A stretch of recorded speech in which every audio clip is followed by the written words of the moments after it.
اعوذ باللہ من الشیطان الرجیم بسم اللہ الرحمن الرحیم۔ اردو پوائنٹ 313 کے ساتھ ہم آپ کی خدمت میں ایک نئی ویڈیو لے کر حاضر ہوئے ہیں۔ آج کی ویڈیو کا عنوان ہے قابیل اور حابیل کا واقعہ۔ ارشاد باری تعالیٰ ہے، اور آپ ان اہل کتاب کو حضرت آدم علیہ السلام کے دو بیٹوں کا قصہ صحیح طور پر پڑھ کر سنائیے، جب کہ دونوں نے ایک ایک نیاز پیش کی اور ان میں سے ایک کی تو نیاز قبول ہو گئی اور دوسرے کی قبول نہ ہوئی۔ وہ کہنے لگا، میں تجھ کو ضرور قتل کروں گا۔ اس نے جواب دیا کہ خدا تعالیٰ متقیوں کا ہی عمل قبول کرتے ہیں۔ اگر تو مجھ پر میرے قتل کے لیے دست درازی کرے گا، تب بھی میں تجھ پر تیرے قتل کے لیے ہرگز دست درازی کرنے والا نہیں۔ میں نے خدائے پروردگار عالم سے ڈرتا ہوں۔ میں یوں چاہتا ہوں کہ تو میرے گناہ اور اپنے گناہ سب اپنے سر رکھ لے، پھر تو دوزخیوں میں شامل ہو جائے، اور یہی سزا ہوتی ہے ظلم کرنے والوں کو۔ سو اس کے جی نے اس کو اپنے بھائی کے قتل پر آمادہ کر دیا، پھر اس کو قتل ہی کر ڈالا، جس سے بڑے نقصان اٹھانے والوں میں شامل ہو گیا۔ پھر اللہ تعالیٰ نے ایک کوا بھیجا، وہ زمین کو کھودتا رہا تاکہ وہ اس کو دکھائے کہ اپنے بھائی کی لاش کس طرح چھپا دے۔ کہنے لگا، افسوس میری حالت پر، کیا میں اس سے بھی گیا گزرا کہ اس کوے ہی کے برابر ہوتا اور اپنے بھائی کی لاش کو چھپا دیتا، سو بڑا شرمندہ ہوا۔ سورہ المائدہ۔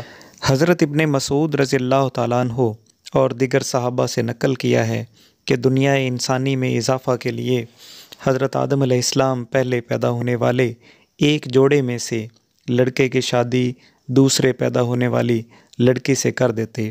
چنانچہ حابیل نے قابیل کے ساتھ پیدا ہونے والی بہن سے شادی کرنا چاہی۔ قابیل حابیل سے بڑا تھا اور قابیل کے ساتھ پیدا ہونے والی بہن زیادہ خوبصورت تھی، اس لیے قابیل نے اپنے ساتھ پیدا ہونے والی بہن سے شادی کرنا چاہی۔ آدم علیہ السلام نے معاملہ ختم کرنے کے لیے دونوں بیٹوں کو قربانی کا حکم دیا اور خود حج بیت اللہ کرنے مکہ المکرمہ چلے گئے، اور جاتے وقت آسمانوں سے اپنی اولاد کی حفاظت کرنے کو کہا۔ انہوں نے انکار کر دیا۔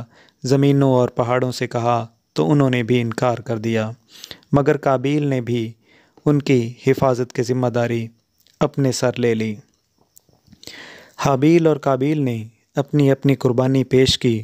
حابیل کے پاس چونکہ بکریاں تھیں، اس لیے اس نے ایک موٹی تازی بکری کو قربانی کے طور پر پیش کیا، اور قابیل کھیتی باڑی کا کام کرتا تھا۔ اس نے اپنی کھیتی میں سے ایک گھٹیا سا گٹھا قربانی میں پیش کیا۔ آسمان سے آگ اتری اور حابیل کی قربانی کھا گئی، اور قابیل کی قربانی کو چھوڑ دیا۔ اس پر وہ ناراض ہو گیا اور کہنے لگا، میں تجھے قتل کر دوں گا تاکہ تو میری بہن سے شادی نہ کر سکے۔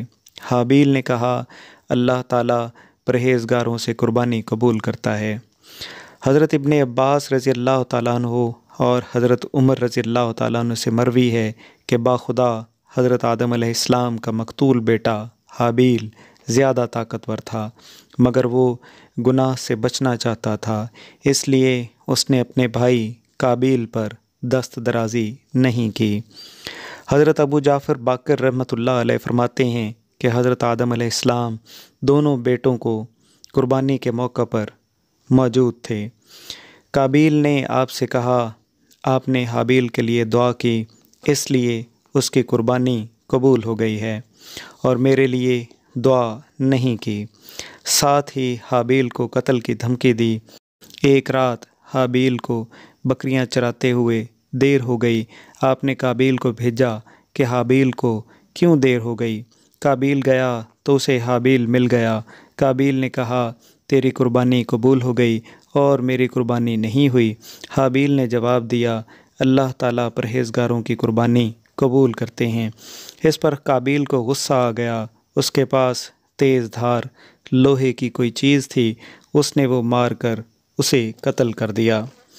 یہ بھی کہا جاتا ہے کہ حابیل سو رہا تھا۔